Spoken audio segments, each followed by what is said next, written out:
बिस्मिल्लाहिर्रहमानिर्रहीम। अस्सलाम वालेकुम स्टूडेंट। लास्ट लेक्चर में हमने चैप्टर कंप्लीट किया था the place of zoology in science. ठीक है, आज के जो लेक्चर में हम नया चैप्टर स्टार्ट करने जा रहे हैं जो कि है chemical basis of animal life. देखिए आप बच्चों के केमिस्ट्री जो है ये भी एक इम्पोर्टेंट होती है, इसीलिए जो है अब केमिस्ट्री को हम लोग पढ़ते हैं एफएससी में, बीएससी में, तो एमएससी में ये जो है इम्पोर्टेंट पार्ट है। ठीक है, लिविंग जो है फॉर्म्स का। अगर जो हम ये कहें कि केमिस्ट्री के बगैर जो लाइफ पॉसिबल नहीं है तो ये जो है बिल्कुल ठीक होगा। अब देखा जाए तो केमिकल प्रोसेस जो होते हैं, जितने भी हमारे बॉडी के अंदर फंक्शन हो रहे हैं उनके लिए बहुत ज्यादा जरूरी है। ठीक है, तो चलिए हम स्टार्ट करते हैं अपना chapter chemical basis of animal life. तो इसमें जो है फर्स्ट स्टेप जो है वो क्या है, एटम्स एंड एलिमेंट्स। ठीक है, तो एटम्स जो होते हैं ये और एलिमेंट्स जो है ये हम कहते हैं बिल्डिंग ब्लॉक्स हैं और मैटर्स का। ठीक है, मैटर क्या होती है, जो कि मैटर जो होते हैं ये एटम से मिलकर बनता है। ठीक है, एटम से मिलकर बनता है और मैटर को हम किसी भी चीज को कह सकते हैं, कोई भी चीज जो कि जगह घेरती है या मैस रखती है। मतलब कि अब ये पेन हो गया, मोबाइल हो गया, आपका ये बोर्ड हो गया, ये बोर्ड मार्कर हो गया, तो ये सारी जो चीजें हैं ये जगह घेरती हैं। तो इसको जो है तो हम क्या कहेंगे, ये क्या है जो कि वॉल्यूम ऑक्युपाई करती है। ठीक है, मैटर क्या होता है जो कि वॉल्यूम ऑक्युपाई करे। ठीक है, अगर जो है हम एटम्स की अब बात करते हैं तो एटम्स क्या होता है, यूनिट ऑफ मैटर होता है। ठीक है, यूनिट ऑफ मैटर के जिससे मिलकर जो है मैटर बनता है या एलिमेंट्स जो है वो बनता है। एटम से मिलकर, एटम एक स्मॉल पार्ट है। ठीक है, जबकि एलिमेंट्स जो है वो एक लार्ज पार्ट है। अगर आप बात करते हैं एटम्स की तो एटम्स क्या होते हैं, इंडिविजिबल पार्टिकल्स होते हैं। ठीक है, जो कि फर्दर डिवाइड नहीं हो सकते। ठीक है, अगर जो है अब एक सिक्का है, ठीक है, हम वो लेते हैं, हम इसके जो है बहुत सारे पार्ट्स में जो है इसको डिवाइड कर देते हैं। एक टाइम पे एक ऐसा जो है पार्ट रह जाएगा जो फर्दर डिवाइड नहीं हो सकेगा, तो उससे जो है हम क्या कहेंगे, ये एक एटम्स है। ठीक है, अगर जो है ये डिवाइड ना करे तो ये इकट्ठा होगा तो ये क्या होगा, एक एलिमेंट होगा। ठीक है, अब ये जो एक पार्टिकल्स होगा जो कि फर्दर डिवाइड नहीं होगा, एटम्स होगा, इसकी जो प्रॉपर्टीज है वो एलिमेंट्स की तरह ही रहेंगी। जैसे कि अब ये हार्ड था तो हार्ड ही रहेगा, इसी तरह इसका कलर भी सेम रहेगा। इसके अलावा जो है इसका मेल्टिंग पॉइंट भी जो है वही रहेगा। जैसे कि मेल्टिंग पॉइंट क्या होता है, सॉलिड से लिक्विड में जो चेंज होने में जितना जो इसका टेम्परेचर लगता है, ठीक है, वो उसका मेल्टिंग पॉइंट होता है। तो उसकी जो प्रॉपर्टीज है एटम्स की वो एलिमेंट से सेम रहती हैं। ठीक है, तो ये क्या है, इंडिविजिबल है, जो कि डिवाइड नहीं हो सकता। इसके अलावा जो है एटम्स जो है हम कह सकते हैं कि एटम्स जो है जैसे कि एक ईंट है, वो जो है इस्तेमाल हो रही है दीवार बनाने के लिए, तो ये एलिमेंट बन गया। ठीक है, अब एलिमेंट्स की बात अगर करें तो एलिमेंट्स के जो है साइंटिस्ट कहते हैं कि टोटल जो है 92 एलिमेंट्स हैं। ठीक है, तो इसमें आप एग्जांपल्स में जो है हम हाइड्रोजन ले लेते हैं। हाइड्रोजन है, इसको जो है इनको एक सिंबल से जो है हम प्रेजेंट करते हैं, जैसे कि जो है हाइड्रोजन को H से करते हैं। इसी तरह जो है अगर ऑक्सीजन की बात करें तो ऑक्सीजन को जो है हम O से प्रेजेंट करते हैं। ठीक है, और इसी तरह जो है सोडियम की बात करें तो सोडियम को जो है Na से जो है हम रिप्रेजेंट करते हैं। तो टोटल जो है 92 एलिमेंट्स हैं नेचर के अंदर, और बॉडी के अंदर जो अब ये प्रेजेंट है तो हम कहते हैं कि जो 15 जो है वो लार्ज क्वांटिटीज के अंदर बॉडी के अंदर प्रेजेंट है। 15 में से भी जो 4 हैं, 15 लार्ज में क्वांटिटी में प्रेजेंट है। अब इनमें से भी जो 4 हैं वो 97% जो है बॉडी का बना रहे हैं। ठीक है, अब वो कौन से हैं, तो उसमें जो है कार्बन, हाइड्रोजन, ऑक्सीजन और नाइट्रोजन आ जाएगी, ठीक है। बाकी जो है वो 3% जो है वो कैल्शियम, फास्फोरस और पोटेशियम बना रहे हैं। इसके अलावा जो है ट्रेस एलिमेंट्स वो होते हैं जो कि बहुत ही माइन्यूट क्वांटिटी में, बहुत ही कम मिकदार में प्रेजेंट होते हैं। उनमें फिर सोडियम, सल्फर, मैग्नीशियम और इसके अलावा कॉपर, आयरन, आयोडीन वगैरह जो है, क्लोरीन वगैरह जो है आ जाते हैं। तो अब जो है हम एटम के स्ट्रक्चर की तरफ आते हैं। इसके 2 पार्ट्स होते हैं, ठीक है। एक होता है न्यूक्लियस और दूसरा होता है क्लाउड्स। ये जो है एक फर्ज करते हैं कहते हैं ये इसका न्यूक्लियस है और ये वाला जो है इसका क्लाउड्स है, ठीक है। इनको जो हम शेल्स भी कहते हैं, एनर्जी लेवल भी कहते हैं, ठीक है, और क्लाउड्स भी कहते हैं, ठीक है। अब जो न्यूक्लियस होता है, इसको थोड़ा बड़ा कर देते हैं। न्यूक्लियस के अंदर जो है प्रोटॉन्स और न्यूट्रॉन्स होते हैं, जबकि जो शेल्स है इसके ऊपर जो है इलेक्ट्रॉन्स होते हैं, ठीक है। इलेक्ट्रॉन्स पे नेगेटिव चार्ज होता है, जबकि प्रोटॉन्स पे पॉजिटिव चार्ज होता है, और न्यूट्रॉन्स जो होते हैं ये न्यूट्रल होते हैं, इन पे कोई चार्ज नहीं प्रेजेंट होता, ठीक है। ये पॉजिटिव और नेगेटिव चार्ज ने आपस में अट्रैक्ट किया हुआ होता है, जिसकी वजह से जो है इलेक्ट्रॉन्स जो है इसके गिर्द जो है घूमते रहते हैं। तो ये जो एटम का स्ट्रक्चर हो गया। अब जो number of proton in nucleus के अंदर जितने नंबर होते हैं प्रोटॉन्स के, इसको हम क्या कहते हैं, एटॉमिक नंबर। और जबकि जो नंबर ऑफ प्रोटॉन और जो न्यूट्रॉन के दोनों के जो नंबर है उनको प्लस करके जो नंबर आते हैं वो क्या होता है, एटॉमिक मास होता है। फर्ज करें कि एक कार्बन का हम लेते हैं, कार्बन के जो है 6 प्रोटॉन होते हैं और 6 न्यूट्रॉन होते हैं, ठीक है। तो ये जो है फिर इधर हम 12 क्यों लिखते हैं, ये इसका जो है एटॉमिक मास है, ठीक है। ये इसका एटॉमिक नंबर है और ये इसका एटॉमिक मास है।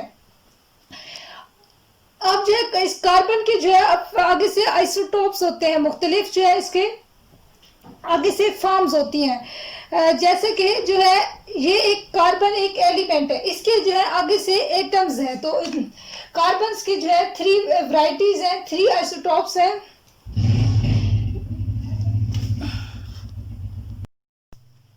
एक तो ये है कार्बन 6 और 12 वाला। इसके अलावा जो है एक एटॉमिक नंबर 7 है और एक का 8 है, ठीक है। इसमें क्या होता है कि प्रोटॉन की जो है तादाद वही रहती है, वो अब 6 ही होते हैं, जबकि न्यूट्रॉन जो है किसी में 7 न्यूट्रॉन है और किसी में जो है 8 न्यूट्रॉन्स है। तो इस बेस पे जो है एक कार्बन 12 है, एक कार्बन 13 है और एक कार्बन 14 है, ठीक है। अब कार्बन 12 जो है ये एक स्टेबल है, जबकि ये जो है स्टेबल नहीं है। कार्बन 14 जो है ये एक रेडियो एक्टिव कार्बन है। फिर जो है इसको ये जो है एटमॉस्फेयर के अंदर जो है बन रहा है, इसको मुख्तलिफ जो है इसके फंक्शंस हैं।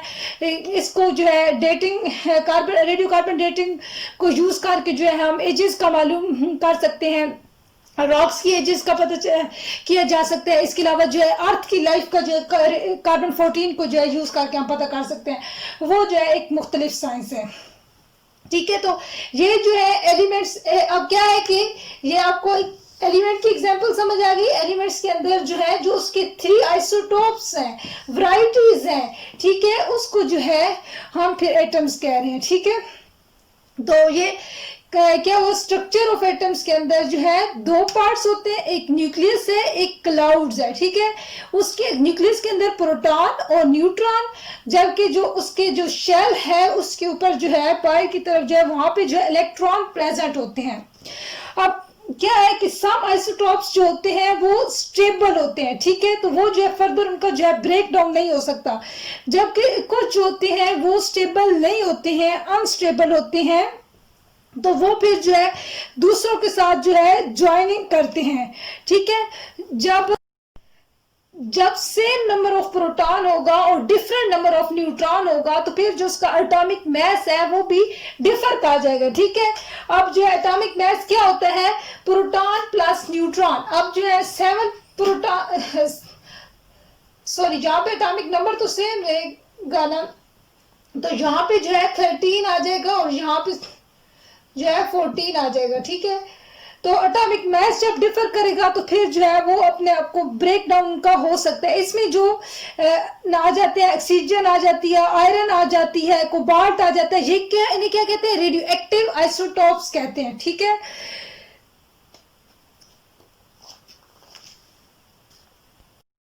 अब जो हर एलिमेंट है उसका जो प्रोटॉन का नंबर है वो वेरी करता है। अगर जो है एक प्रोटॉन न्यूक्लियस के अंदर प्रेजेंट है तो फिर हम कहेंगे कि हाइड्रोजन है, ठीक है।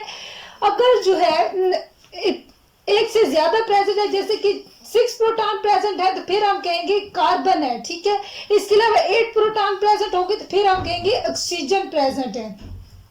तो इस तरह जो प्रोटॉन का नंबर है वो वेरी करता रहता है, ठीक है। अब जो है हम बात कर जी, तो एनर्जी लेवल जो होते हैं तकरीबन जो है 7 जो है पॉसिबल होते हैं। एनर्जी लेवल होते क्या है? Electron distribution around its nucleus, ठीक है। जो इलेक्ट्रॉन की डिस्ट्रीब्यूशन होती है, ये एक न्यूक्लियस है, उसके आगे जो है टोटल 7 ऐसे जो है शेल्स जो है वो पॉसिबल है, 1 2 3 4 और 3 मोर, ठीक है। तो फिर जो है ये 7 जो होते हैं ये पॉसिबल होते हैं, जहां पे जो है इलेक्ट्रॉन्स जो है वो प्रेजेंट होते हैं, ठीक है, और जहां पे प्रोटॉन्स और न्यूट्रॉन्स प्रेजेंट होते हैं। अब जो है हर शेल के अंदर specific number of electron present होते हैं, ठीक है। ये जो है important objective point of view से इम्पोर्टेंट होता है। अब फर्स्ट शेल जो है इसके अंदर जो है सिर्फ 2 इलेक्ट्रॉन जो है आ सकते हैं, ठीक है, सिर्फ 2 इलेक्ट्रॉन पॉसिबल है, ठीक है। इसके अलावा जो नेक्स्ट है उसके अंदर जो है सेकंड और थर्ड जो है इनके अंदर 8 इलेक्ट्रॉन्स जो है आ सकते हैं, ठीक है। अगर जो है ये शेल जो है जब उसका कंप्लीट हो जाता है, इलेक्ट्रॉन नंबर जो है कंप्लीट आ जाते हैं, तो फिर हम कहते हैं कि ये एक स्टेबल जो है एलिमेंट है, ठीक है। अगर जो है हम बात करें सोडियम की, ठीक है, सोडियम के पास जो है 11 इलेक्ट्रॉन्स होते हैं। सोडियम है, इसके पास अब 11 इलेक्ट्रॉन्स हैं। ये न्यूक्लियस है, ठीक है, इसका एक शेल है, इसके अंदर 2 आ गए, ठीक है। नेक्स्ट शेल ड्रॉ करते हैं, इसके अंदर जो है 8 आ जाएंगे। हमने कहा ना कि सेकंड शेल में 8 पॉसिबल होते हैं, तो ये सेकंड आ गया। अब टोटल ये जो है 1 2 3 4 5 6 7 8 9 10 हो गए। इसके 11 आते हैं तो इसके तीसरे ऑर्बिट में आप सिर्फ 1 आएगा, ठीक है।